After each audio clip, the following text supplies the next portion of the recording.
आज दिनांक 4/6/2026 रोजी आम्ही भोलदारा वनकुटे ग्रामस्थांनी खडकवाडी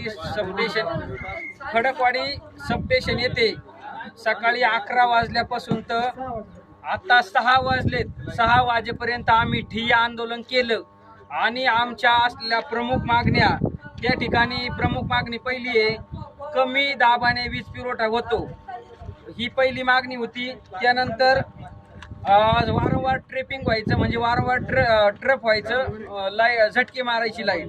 त्यानंतर तिसरी मागणी होती की स्वतंत्र फीडर चालू करा, वनकुट्याला स्वतंत्र फीडर चालू करा, ही एक मागणी होती। आणि चौथी मागणी अशी होती की सेपरेटेशन करा, सध्या तात्पुरत्या स्वरूपात सेपरेटेशन करा, म्हणजे भोलदारा पठार कुंभारदारा हे वेगळं करा आणि वनकुटे पटरवाडी आणि ठाकरवाडी हे सेपरेटेशन करा।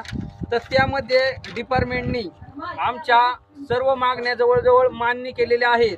त्यामध्ये पहिली मागणी त्यांनी मान्य अशी केली की कमी दाबाने वीज पुरवठा होणे, त्या भोलदारा परिसरातील ग्रामस्थांनी जो कमी दाबाने पुरवठा होतो त्यासाठी तात्काळ टाकळी येथील कक्ष अभियंता यांना सूचना देऊन योग्य त्या दाबाने वीज पुरवठा केला जाईल, हे असं त्यांनी लेखी या ठिकाणी आम्हाला दिले आहे।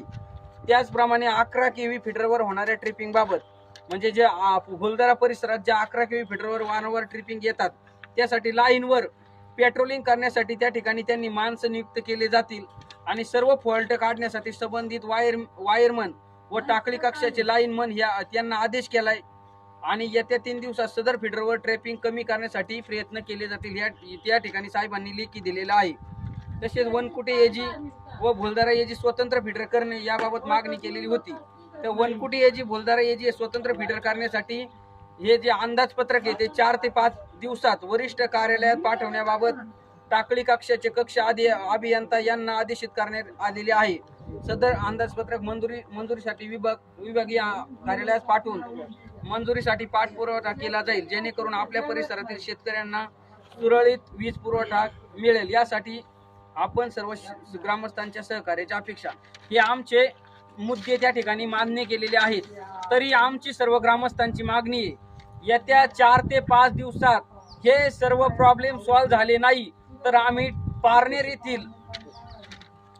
येथील उपकार्यकारी अभियंता यांच्या दालनासमोर उपोषण आणि ठिय्या आंदोलन त्या ठिकाणी करू। एवढे बोलून मी थांबतो।